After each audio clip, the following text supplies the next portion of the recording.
Hello বন্ধুরা, আবারও অসাধারণ একটি মুভি নিয়ে আপনাদের সামনে হাজির হলাম। আজকে আমি একটি রোমান্টিক মুভি নিয়ে এক্সপ্লেন করতে যাচ্ছি। আজকে মুভির কাহিনীতে আমরা 16 বছরের এক মেয়েকে দেখতে পাবো যে কিনা মাতৃ জবানিতে পা দিয়েছে। যৌবনের নেশায় সে যখন প্রথমবার ঘপঘপ করে তখন সেটা তার অভ্যাসে পরিণত হয়ে যায়। তার এই খারাপ অভ্যাস তাকে কোন রাস্তায় নিয়ে যায় তাই আজকে আমরা এই ভিডিওতে দেখব। তো চলুন মুভি শুরু করা যায়। কাহিনীর শুরুতে আমরা অনেক সুন্দরী একটি মেয়েকে দেখতে পাই। মেয়েটির নাম হচ্ছে মেলিসা। সে ঘরে তার মা আর তার দাদির সঙ্গে থাকতো। তার মা একজন 1 নম্বরের নেশাড়ি মহিলা। এই কারণে তার মা বেশিরভাগই সময় অসুস্থ থাকতো। মেলিসা তার দাদির সঙ্গে কথা বলছিল আর মেলিসা তার দাদির খুবই কেয়ার করত। একদিন মেলিসা যখন তার রুমে ছিল তখন সে নিজেকে আনন্দ দেওয়ার জন্য নিজেকে টাচ করতে থাকে, কিন্তু তখনই তার মা দরজা খুলে ঘরের মধ্যে চলে আসে। হঠাৎ করে তার রুমে চলে আসার পরও সে নিজেকে কন্ট্রোল করে নেয়। এরপর মেলিসা তার এক ফ্রেন্ডের সাথে বাইরে ঘুরতে যায়। সেখানে তার ড্যানিয়েল নামের এক ছেলের সঙ্গে দেখা হয়। ড্যানিয়েল ছিল তার ক্লাসমেট।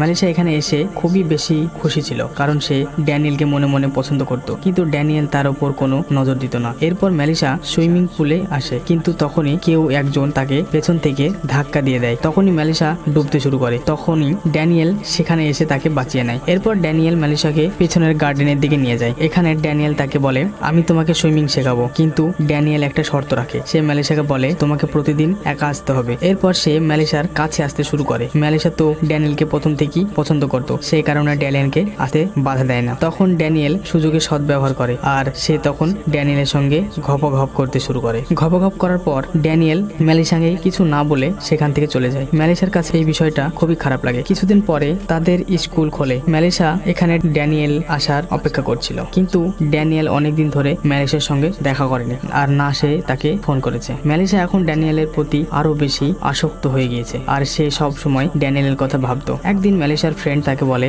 ড্যানিয়েল একটা ক্লাবে গিয়েছে। এরপর তারা দুই বান্ধবী ক্লাবে যায়। এই ক্লাবে আসার পর মেলিসা এক নজরে ড্যানিয়েলকে দেখতে থাকে। তখন ড্যানিয়েলও তাকে দেখে আর সে তখন মেলিসার কাছে গিয়ে তাকে ড্রিঙ্ক অফার করে, কিন্তু তখন সেখানে ড্যানিয়েলের এক ফ্রেন্ড আসে আর সে মেলিসাকে দেখে তার সৌন্দর্যের প্রশংসা করতে থাকে। এখানে ড্যানিয়েল মেলিসাকে তার কাছে দেখে আস্তে আস্তে মুগ্ধ হতে শুরু করে। এরপর মেলিসাকে বলে, আমার তোমার সঙ্গে জরুরি কিছু কথা আছে, কিন্তু সেখানে শুধু তুমি আর আমি থাকবো। ড্যানিয়েল কথা শুনে মেলিসা তখন অনেক খুশি হয়ে যায়। এরপর সে মেলিসাকে তার ঘরে নিয়ে যায় আর এখানে তারা অনেকটা কাছাকাছি চলে আসে। এরা দুজন আবারও এখানে ঘপঘপ করে। মেলিসা ড্যানিয়েলকে বলে, আমি তোমাকে অনেক ভালোবাসি, কিন্তু ড্যানিয়েল মেলিসার এই কথা শুনে মজা করে, কারণ সে শুধু মেলিসার সঙ্গে ঘপঘপ করে মজা নিতে চাইতো। এরপর যখন তাদের ঘপঘপ করা শেষ হয় তখন ড্যানিয়েল আবারও কিছু না বলে সেখান থেকে চলে যায়। এখন মেলিসাও ডিসাইড করে নেয় ড্যানিয়েল যেভাবে তার সঙ্গে খেলছে সেও এখন অন্য লোকের সঙ্গে সেইভাবেই খেলবে আর সে তার সামনে থাকা মানুষটার ফিলিংস নিয়ে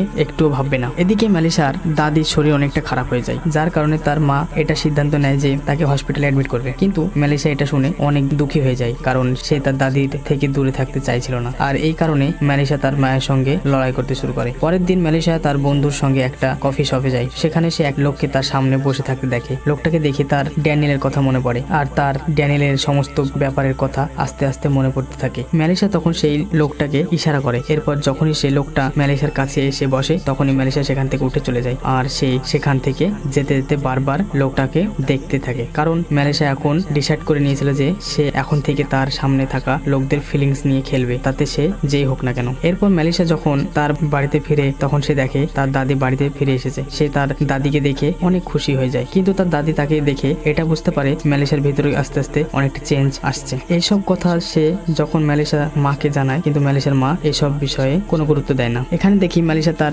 জীবনের সমস্ত কথা একটা ডায়েরিতে লিখে রাখতো। মেলিসা যখন তার রুমের ভেতরে ছিল তখন তার দাদি এসে তাকে এটা বোঝায় যে আমি যখন তোমার বয়সে ছিলাম তখন আমাকেও একটা ছেলে ধোকা দিয়েছিল, কিন্তু আমি তখন নিজেকে সামলে নিয়েছিলাম। আসলে তার দাদি মেলিসাকে এটা বোঝাতে চাইছিল তোমার এখন এইসব বিষয় থেকে দূরে থাকা উচিত। যখন মেলিসা তার রুমে একা ছিল তখন তার কাছে ড্যানিয়েলের কল আসে। সে মেলিসাকে তার নিজের কাছে ডাকে। প্রথমে তো মেলিসা তাকে বারণ করে, কিন্তু কিছুক্ষণ পরে সে ড্যানিয়েলের কাছে পৌঁছে যায়। সেখানে ড্যানিয়েল তার বন্ধুদেরকেও ডেকেছিল। এরপর তারা তিনজন মিলে সেখানে মেলিসার সঙ্গে ঘপঘপ করে। মেলিসার এই বিষয়ে অনেক ইন্টারেস্ট আসছিল। মেলিসা তার কম্পিউটারে অনলাইন ডেটিং সাইট খোলে আর সেখানে সে অনেক বন্ধু বানায়। মেলিসা তার সমস্ত কথা সেই ফ্রেন্ডদের সঙ্গে শেয়ার করত, কারণ তার কাছে এমন কোনো ক্লোজ ফ্রেন্ড ছিল না যে যার সাথে তার মনের কথাগুলো শেয়ার করতে পারতো। এরপর আমরা দেখি স্কুলের সমস্ত বাচ্চাদের ঘোরানোর জন্য একটি সায়েন্স মিউজিয়ামে নিয়ে যাওয়া হয়। সেখানে মেলিসার সঙ্গে একটা লোকের দেখা হয়, সে এই মিউজিয়ামে কাজ করতো। মেলিসা সেই লোকটির কাছে গিয়ে তাকে ইমপ্রেস করতে শুরু করে আর এরপর সে তার সাথে ঘপাঘপ করতে শুরু করে। মালিশা তার লাইফের সব কথা ডায়েরিতে দৈনিক লিখে যাচ্ছিল। সে কোন কোন লোকের সাথে ঘপাঘপ করেছে সেটাও লিখত। পরের দিন মালিশা যখন তার স্কুলে যায় তখন সে দেখে তার পার্সোনাল ডায়েরিকে সকল স্টুডেন্ট পড়ছে। এই কারণে সে তার ফ্রেন্ডের ওপর অনেক রেগে যায়, কারণ এই সব তার ক্লোজ ফ্রেন্ডরাই করেছিল। মালিশা এই বিষয়টি নিয়ে অনেক রেগে যায়। এরপর সে তার বাড়ি চলে যায়। বাড়ি যাওয়ার সময় তার দাদিকে দেখে তার দাদি একটি লোকের সাথে বসে রোমান্স করছিল। নিজের দাদিকে সেই লোকটির সাথে খুশি দেখে মালিশাও তখন অনেক খুশি হয়ে যায়। আর সেই মনে মনে এটা ভাবে যদি তার কাছে এমন একটা ভালোবাসার মানুষ থাকতো যে তাকে অনেক ভালোবাসবে, তার খেয়াল রাখবে। পরের দিন মালিশা যখন তার স্কুলে যাচ্ছিল তখনই তার সেই বান্ধবী সেখানে আসে। আর সে তখন সেই কাজের জন্য মালিশার কাছে ক্ষমা চায়, কিন্তু মালিশা তাকে ইগনোর করে দেয়। তখনই মার্কো নামের একটি ছেলে তার সঙ্গে কথা বলতে সেখানে আসে। আসলে মার্কো অনেকদিন ধরে মালিশাকে পছন্দ করত, কিন্তু তার ভিতরে এতটা সাহস ছিল না যে সে তার মনের কথা মালিশাকে বলবে। মালিশা ছেলেটার সঙ্গে কথা বলছিল, তখনই মালিশার কাছে ড্যানিয়েলের এক ফ্রেন্ডের কল আসে আর সেই ছেলেটা একটি জায়গায় দেখা করতে ডাকে। এরপর মালিশা যখন দেখা করতে সেই ছেলেটার কাছে যায় তখন ছেলেটা মালিশা চোখ বেঁধে বেসমেন্টে নিয়ে যায়। এখানে আগে থেকেই ছেলেটার অনেকগুলো বন্ধু ছিল যারা এখানে মালিশা আসার অপেক্ষা করছিল। যখন ছেলেটা মালিশাকে নিয়ে এখানে আসে তখন তারা সবাই মিলে মালিশার সঙ্গে ঘপাঘপ করে। অন্যদিকে আমরা মালিশার মাকে দেখি, সে মালিশার রুমে আসে। এখানে মালিশার ডায়েরিটি পাই। সম্পূর্ণ ডায়েরিটি পড়ার পরে মালিশার মা মালিশার সম্পর্কে সবকিছু জেনে যায়। এরপর সে মালিশাকে তাড়াতাড়ি ফোন করে। মালিশার মা এই সমস্ত কথা বলার জন্য মালিশার দাদির কাছে আসে। এখানে এসে আমরা জানতে পারি মালিশার দাদির মৃত্যু হয়ে গেছে। নিজের মায়ের মৃত্যুর খবর পাওয়ার পরে সে কান্না করতে শুরু করে। এরপর সে তার ঘরে ফিরে যায়। এরপর যখন মালিশা বাড়িতে ফিরে আসে তখন তার মা তার ডায়েরি সম্পর্কে জিজ্ঞাসা করে। মালিশা তখন তার মাকে বলে হ্যাঁ ওই সব কিছুই সত্যি। মালিশার মা যখন তার মুখ থেকে এইসব কথা শুনে সে তখন জোরে জোরে কান্না করতে শুরু করে। সে তখন মালিশার কাছে ক্ষমা চায়। সে মালিশাকে বলে আমার আরো ভালো করে তোমার খেয়াল রাখা উচিত ছিল। মালিশা যখন তার মায়ের এইসব কথা শুনে তখন সে বুঝতে পারে সে আসলে কতটা ভুল করেছে। এরপর সে নিজেকে বদলে নেওয়ার প্রতিজ্ঞা করে আর এরপর থেকে সে তার মায়ের সঙ্গে সমস্ত কথা শেয়ার করে। কিছু সময় কাটার পরে মালিশা আগের মতোই নর্মাল হয়ে যায়। একদিন স্কুল যাওয়ার আগে সে তার বান্ধবীর কাছে যায়। সে তার বান্ধবীর কাছে ক্ষমা চায়। এরপর থেকে তারা আগের মতোই একসঙ্গে স্কুলে যায়। এরপর তারা যখন স্কুলে পৌঁছায় তখন তারা দেখে ড্যানিয়েল তার বন্ধুদের সাথে ঝামেলা করছে, কারণ ড্যানিয়েলের বন্ধুরা তাকে কিছু না জানিয়ে মালিশার সঙ্গে ঘপাঘপ করেছিল। কিছুক্ষণ পরে ড্যানিয়েল মালিশাকে স্কুলে দেখে। সে এখানে মালিশার সঙ্গে কথা বলার জন্য তাকে আটকানোর চেষ্টা করে, কিন্তু এইবার মালিশা ড্যানিয়েলের কোনো কথাই শোনে না। এরপর সে তার ফাইনাল রেজাল্ট চেক করতে যায়। লিস্ট চেক করার পর সে জানতে পারে মার্কো নামের একটি ছেলে ফেল করেছে। তখনই মার্কো তার পিছু পিছু আসে আর সে এখানে এসে মালিশাকে তার মনের কথা সব বলে দেয়। সে মালিশাকে বলে সে এখন আর্ট ক্লাসে জয়েন করতে চায়। এরপর সে তার করা কিছু ড্রয়িং মালিশাকে দেখায়। ড্রয়িং গুলো দেখে মালিশা তখন অনেক খুশি হয়। এখান থেকে যাওয়ার আগে মার্কো মালিশার একটি ড্রয়িং বানায়, কিন্তু সেখানে ড্যানিয়েলও চলে আসে। সে এখানে এসে মালিশাকে তার বাড়িতে ছোট একটা পার্টিতে ইনভাইট করে। প্রথমে মালিশা তাকে বারণ করে, কিন্তু এরপর সে পার্টিতে যাওয়ার জন্য রাজি হয়ে যায়। এই পার্টিতে আসার কিছুক্ষণ পরে মালিশা পানির কাছে গিয়ে পানিতে ঝাঁপ দেয়। পার্টিতে থাকা সমস্ত লোক তাকে আটকানোর অনেক চেষ্টা করে, কিন্তু মালিশা কারো কথা শোনে না আর সে পানিতে ঝাঁপ দিয়ে দেয়। কিন্তু কিছুক্ষণ পরে